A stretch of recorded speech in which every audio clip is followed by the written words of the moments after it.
Hello YouTube, my name's Nero and today we have some Call of Duty Advanced Warfare and it is E3 time. It is time for so much news to be coming out in the gaming space and it's been fantastic so far. I'm really enjoying my time watching E3 so far. The two games I'm most excited for so far anyway are definitely going to be Fallout 4 as well as Doom. They both just look so good to me. Just watching those during the Bethesda presentation was pretty awesome. But today during the Xbox presentation we learned about something pretty interesting. There's going to be a brand new controller coming out for the Xbox One. This controller, ladies and gentlemen, is going to be called the Xbox One Elite Wireless Controller, and it has been described by Xbox as being an elite controller for the elite gamer, trying to offer quote-unquote pro-level precision. Now, what's interesting about this controller, and I'll put some actual visuals up here in the video for you guys, so you guys go ahead and check it out, is it's very similar to a competing brand, an off-branded controller known as Scuff controllers, which I'm sure a lot of you guys either own or at least are aware of. We now have features like trigger locks. We have the ability to remap all of our buttons. You look at the D-pad down here, it's completely different than any other D-pad we've seen on any Xbox controller before this. They obviously redesigned it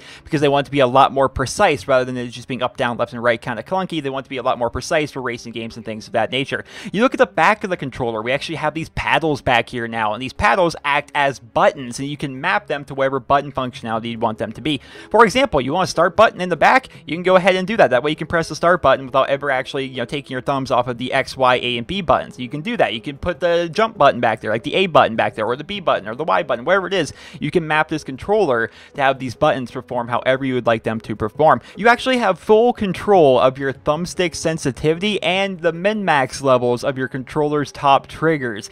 It has finally happened, ladies and gentlemen, where a third-party controller company has actually influenced the creation and the development of a first-party controller. It's pretty insane. I never thought I'd really see the day, but then again, it makes sense because a lot of people are buying these off-brand controllers as compared to the first-party controllers. The first-party, Microsoft, is going to have to be like, you know what, we need to step up our game and try some new things out. So the controller, obviously, that they're replicating is a Scuff controller. What I'm going to go ahead and do is just give you guys some images on your screen right now of Scuff controllers, and if you guys are interested in learning more about them, you can do so over at scuffgaming.com. I'm not sponsored by them in any way. I just want you guys to be informed consumers.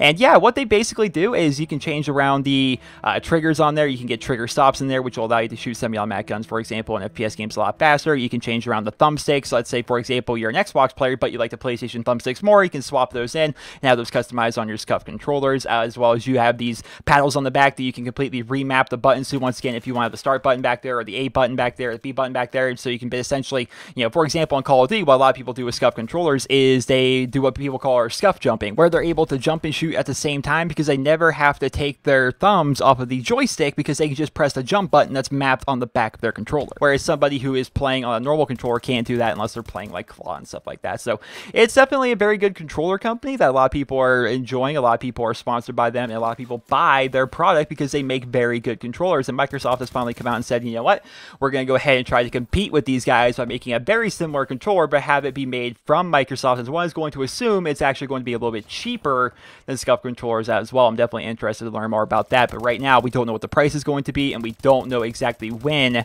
we're actually going to be getting this Xbox One Elite wireless controller. All we know is it's going to be coming available this fall. So if I could throw in my own opinion here towards the end of the video, and I'll try and keep it short just because I think a lot of people already know my opinion on this subject, but my opinion on modified controllers, which again, Scuff controllers are modified controllers. I think a lot of people, they kind of make this mistake where they think that modded controllers are just the rapid fire controllers. That's not the case. Modded controllers is just, it's shorthand for modified controllers, right? Modified controllers are controllers that have been modified in one way or another. You look at a Scuff controller, you have modded triggers, you have modded thumbsticks, you have all these buttons added to the back. It's a modified version of an Xbox or a PlayStation controller, right? They're modded controllers.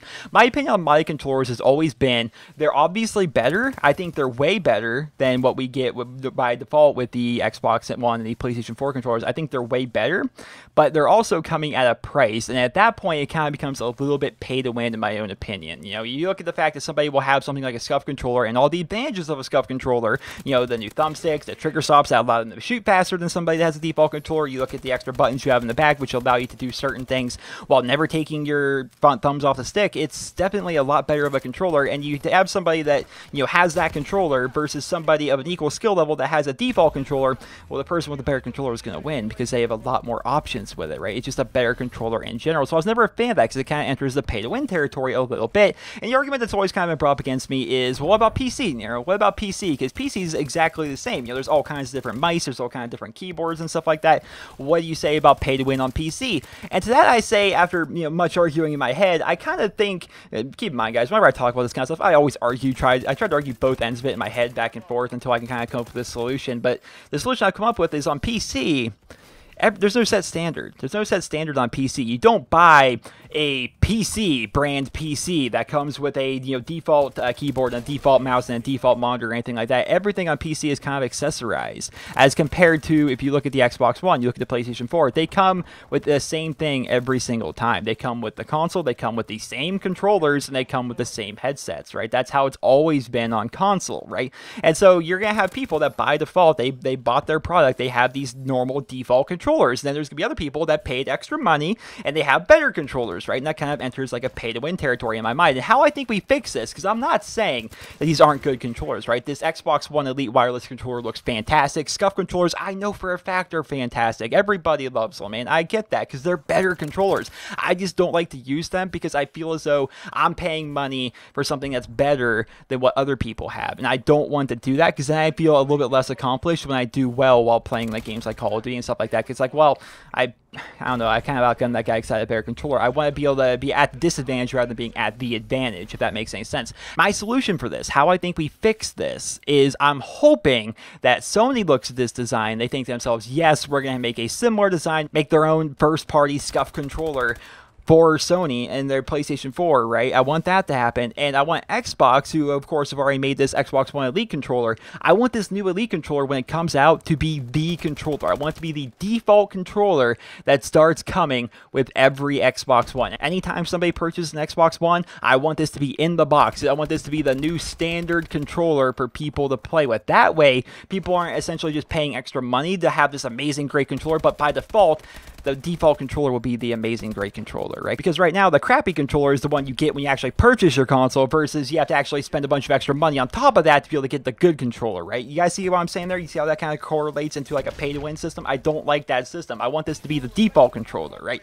I want Sony to make their own, make it the default controller for the PlayStation 4. I want Microsoft, when this new controller comes out in the fall, to make it the default controller that starts coming out with every single console. Every time someone purchases an Xbox One, I want them to open up the box. I want them to have an Xbox One console in there. I want them to have that dinky little headset that they always have, which they could probably improve, and I want them to have this Xbox One Elite wireless controller in there as well. I want it to be the new standard, the new default controller. Well, that is my opinion on that, and that is a little bit of news from E3 for you guys today. Of course, it's E3, so much news, so much stuff to talk about. We'll be making videos about that here in the near future, but I wanted to make this quick little video for you guys today, talking about the brand new Xbox One Elite wireless controller and how that could change console gaming forever. I hope you guys all enjoyed this video. Hopefully you guys all found it helpful and informative. If you did, please be sure to leave a rating where you guys feel it deserves. Hope you guys all